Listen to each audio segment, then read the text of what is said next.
Hey guys, welcome to the Ramsey Paul Show and happy Friday. I hope you're having a good one, had a good week, and looking forward to the weekend. Today is August 22nd, and it looks like in Northwest Arkansas is finally going to be cooling down next week. The highs in the 70s. I can't wait. So fall is approaching. Thank you for being here. I do the top 5 stories every day, and if you like the program, be sure to like and subscribe. Otherwise, let's get right into it. The guy I hated the most in the Trump's first administration was this just nefarious, obnoxious little troll called John Bolton. He has like the stupid mustache. And I don't hate him because of how he looks, or that could be part of it. That could be part of it. But mostly is because this guy is literally psycho. I mean, he's psycho. He just loves wars and killing. There's never been a war John Bolton hasn't liked. He just wants to kill, blow things up. Now, not him personally, mind you. No, no, no, no, no. Other people, he gets off on that. I think he has orgasms over it. He's a neocon. He's the neocon of the neocons. Even other neocons are like, hey, John, you might want to tone it down a bit, right? I could see like Netanyahu, tone it down, John Bolton, just a little bit. John Bolton, he's nuts, right?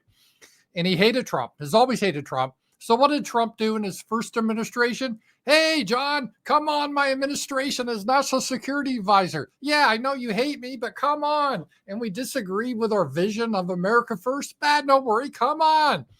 And at the time, I'm like, what are you doing, Trump? And guess what happened? Guess who got stabbed in the back? Yep. Trump got stabbed in the back by John Bolton. And then Trump's like, oh, can you believe that? This John Bolton is nuts. And anyway, John Bolton, his house was raided, it does the heart good to see this. And here is John Bolton. Let's just take a look at some of the legal aspects of this. Let's take a look. This is on Fox News. It is intriguing here because these are long-standing allegations that the book indicated or referenced classified material that he may have acquired when he was in the administration. So this has to do with classified material that he put into a book he released, which is obviously illegal. What are you doing, John? We're not clear as to what that is, but it would suggest that it could be national defense information. The reason that's important is that creates a heightened potential penalty. So you can have penalties that range from 5 to 20 years. 20 years tends to be the sentences for concealing information, obstructing justice. Simply having classified information can weigh in at about 10 years. And there are often multiple counts because each of those documents can be charged separately. So there is a strange history here. So you had these allegations coming out as early as the first Trump administration. Then there was an allegation that the Biden administration essentially scuttled a further look at this case. Right. And now we have this new development. But we really don't know if there's something that has occurred most recently, whether they uncovered. Just take a look at John Bolton there. He looks like a Satan there, just an evil guy. Something that they believe is sort of evergreen, that this is still a viable criminal case. So they're looking if he revealed classified information. And it's interesting, if you heard him, it looked like the Biden administration was looking into Bolton too. But they decided to squash it, probably because they figure Bolton helped them. Bolton helped them. Bolton was on their side. Bolton's a neocon. And a neocon, you can always count on them for 2 things. Number 1, they're always for wars, especially for Israel. And number 2, they're always willing to stab you in the back. That's how neocons run. So John Bolton was happy to stab President Trump in the back. And he was gloating about it previously. And let me just show you when Trump had all these bogus, you remember Trump had classified documents in his home. A little bit different though. Trump didn't release those documents. Plus as president, you're allowed to declassify them. But this was back in the day. This was John Bolton gleeing. I mean, he was basically having an orgasm. I mean, the only thing giving him a bit bigger orgasm is to see little Palestinians burned alive. That would be John Bolton's. That would be his, instead of Netflix and chill, let's watch Palestinian kids die and chill. That's his fantasy. So let's listen to John Bolton. This is a blast from the past. He went on MSNBC. Here we go. But I don't think he cared about the classification system. I don't think he appreciated the sensitivity of this information, and he didn't appreciate the sensitivity of how it was often acquired, the so-called sources and methods. So this had been briefed to him before I arrived. It was repeated frequently. I think it simply had no impact on him whatever. There's a couple of different ways that people think about this, and people who are not friendly to the president who think about what's happened here. And one of them is, Donald Trump, master thief, criminal, running some kind of elaborate conspiracy to bring things out of the White House and keep them secret for potentially for political or financial gain. There are other people who his attitude is Trump is chaotic. He's careless. He's not that smart. He took these things almost by mistake, and now he's basically stamping his feet and saying they're mine. I don't want to give them up. Give me a sense of where you think the truth lies with respect to Trump's intelligence, carelessness, and the degree to which he might have brought motive to bear on taking these documents out of the White House and keeping them for this long at Mar-a-Lago. Well, it's very hard to speculate on motive other than that he liked cool things. He saw things so he wanted to take them, and he was pretty much able to take them, and not just on classified information matters, on all kinds of things that crossed his desk. Some days he liked to eat a lot of French fries. Some days he took classified documents. He wanted them. Why did he want them? Because he could get them. Oh, that's a little cute, John. That's a cute little quip. Oh, sometimes he likes French fries. Sometimes he likes classified documents. Well, yeah, he's the president. He has the right to take them. Unlike you, John. So there's a little bit of delicious karma here. Is John Bolton, who was cheerleading on MSNBC, stabbing his former boss in the back. I'm on the right team. I'm safe. Yeah, Donald Trump, Orange Man for sure is going to jail, prison. Uh-oh, Trump's now president again. All Trump's cases have been dismissed. And John, it looks like the FBI is at your house now. It couldn't happen to a most disgusting person than John Bolton. So I am happy to see this. Hopefully John Bolton gets to spend 10 years or 20 years in prison. I don't know how many deaths this man has caused, but he's a horrible human being. And let's just pray he goes to prison. So this was great to see. All right. Now, as always in the news, we have the whole Russian-Ukrainian war and the status update of that. Just as a reminder, we had the Putin Trump summit in Alaska. That went well. Then Zelensky came with all his European emotional support people, and they were trying to convince Donald Trump. And then Donald Trump got these ideas of security guarantees, which Russia said, no, we're not going to have anyone guaranteeing the security that is part of NATO. It's got to be a neutral party. I don't think Trump understood that. And they want to have all these summit meetings between Trump and Zelensky and Putin, and the Russians are saying there's no need to meet unless we have a framework of an agreement. We're willing to continue the negotiations that they are in Istanbul on a lower level, but it's not ready to have a summit yet.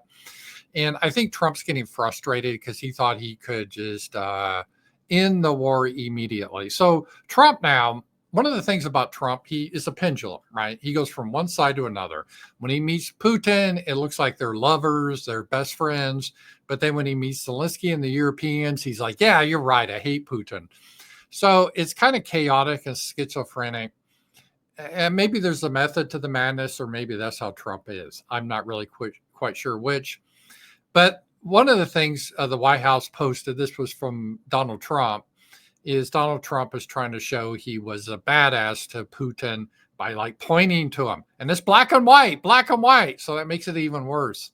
And he was showing how that's like Nixon did. Is that Khrushchev? And like, yeah, I'm a badass president. I tell Putin, he doesn't get away with anything with me.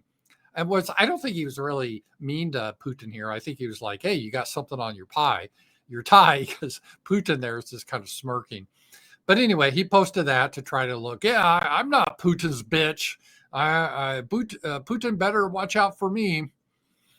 And then Trump did this very strange Truth Social post that is kind of hard to parse. A lot of things that Trump does is hard to figure out.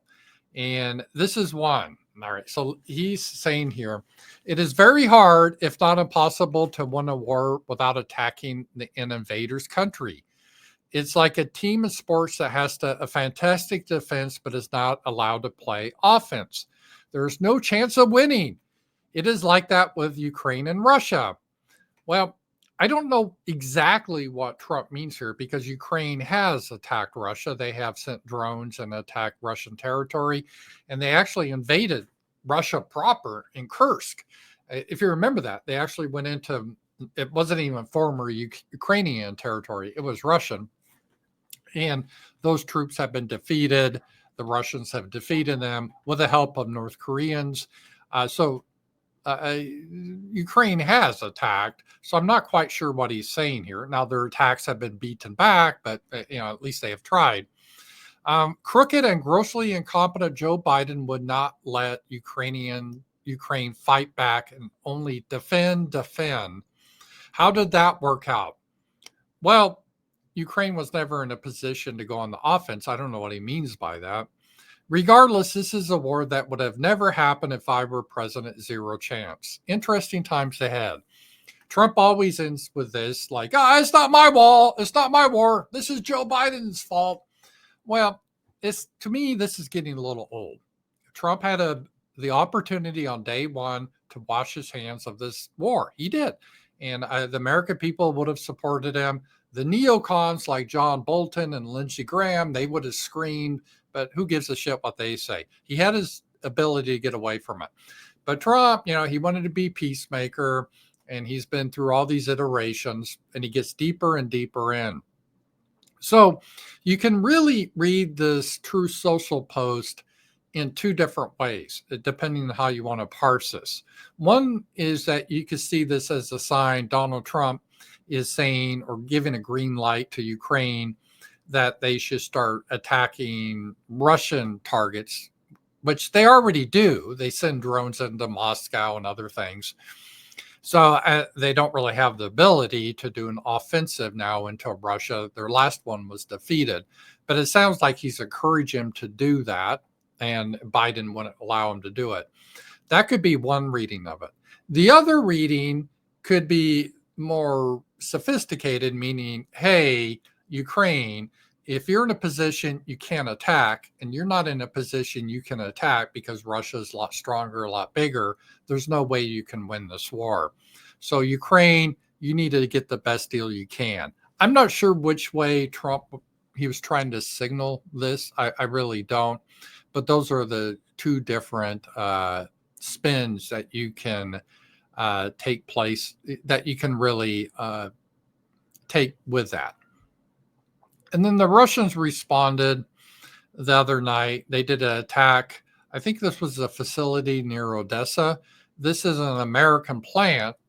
And the Ukrainians and the neocons are screaming bloody murder because this, I don't know if it's an American plant or we had some American interest in the plant. It did microchips or some type of electronics. And Ukraine was saying that, this was just for civilian use. And Russia was saying, yeah, bullshit. They were using this electronics for drones, mostly to integrate with Ukraine's weapon systems.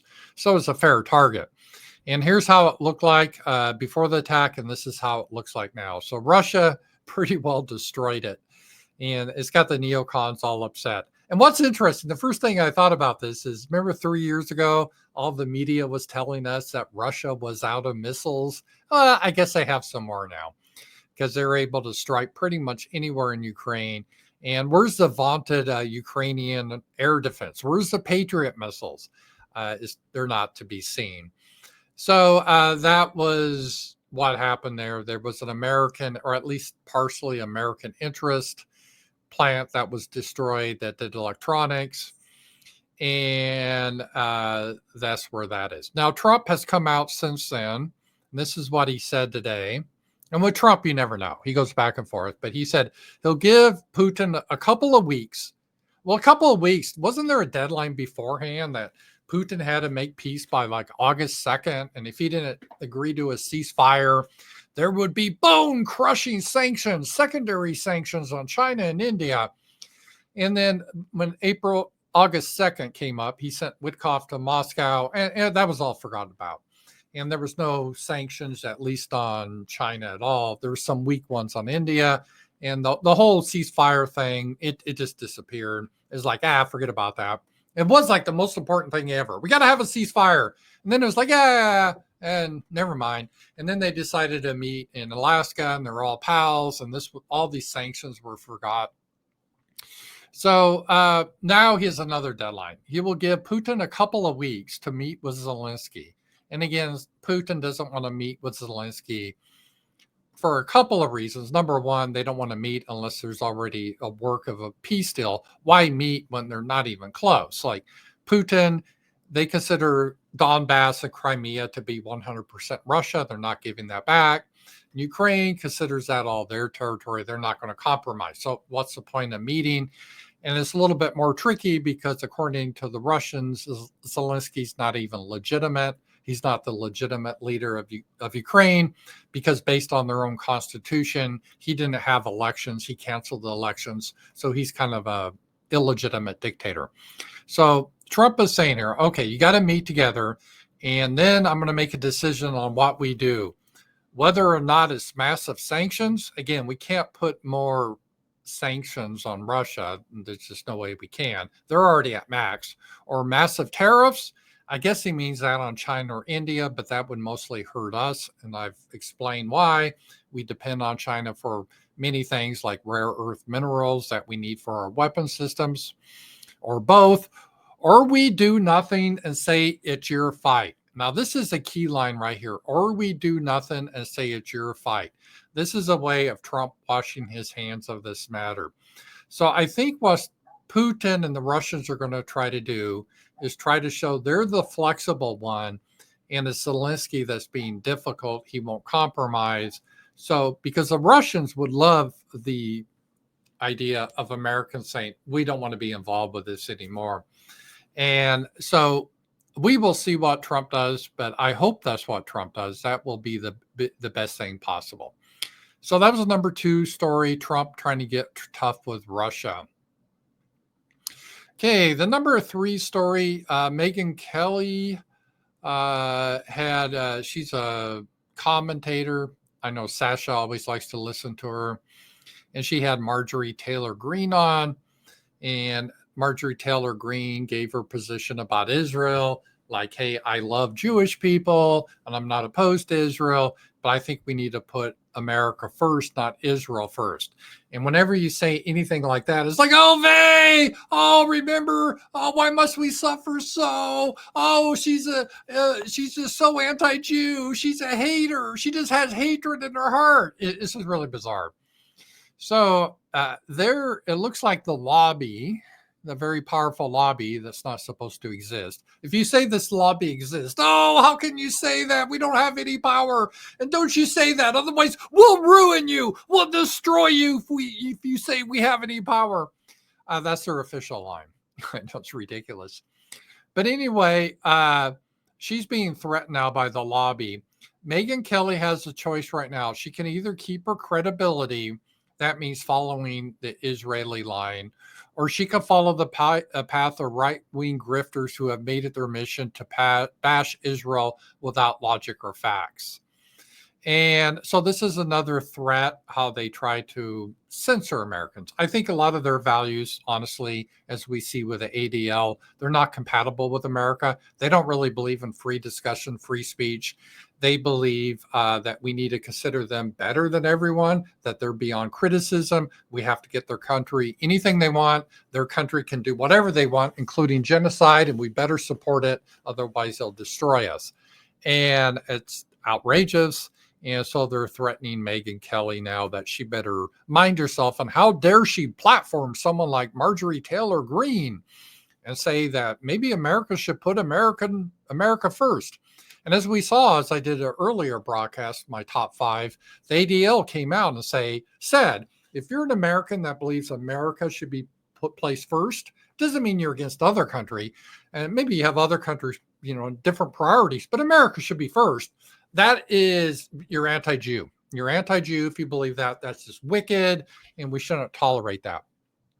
And that's their position. So again, if you think, hey, I believe in America first, no, you can't do that. You got to place Israel first. And so I think people are seeing this. It's just, what's interesting is how heavy-handed the lobby has become. They used to be more subtle.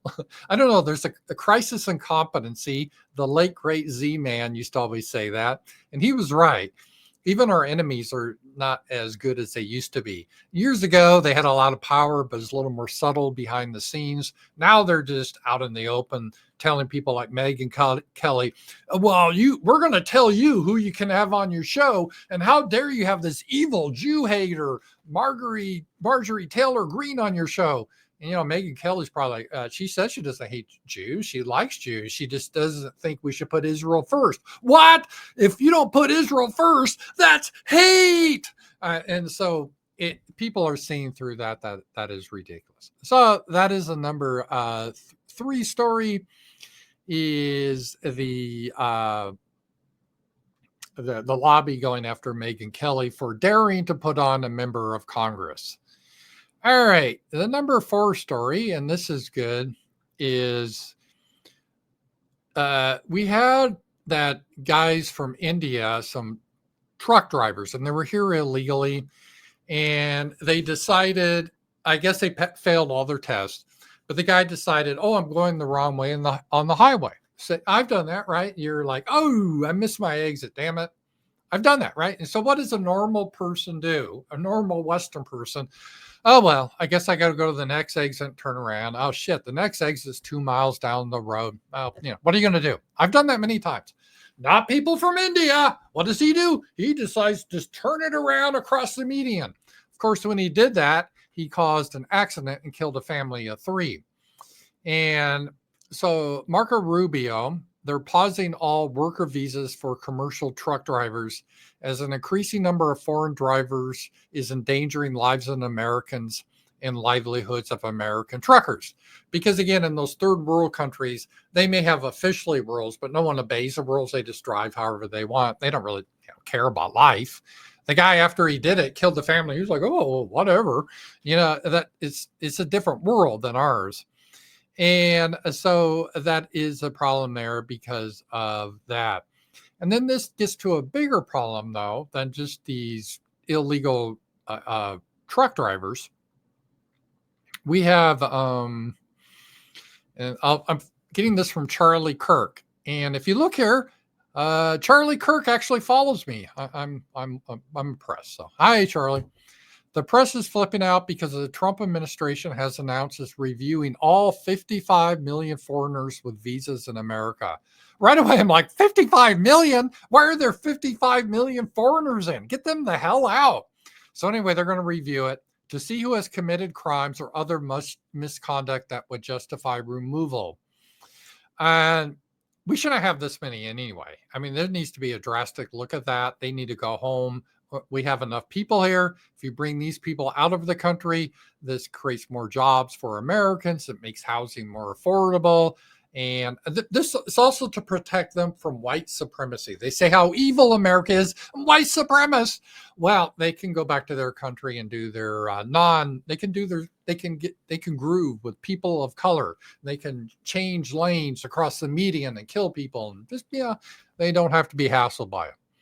So, that is pretty cool what is happening there.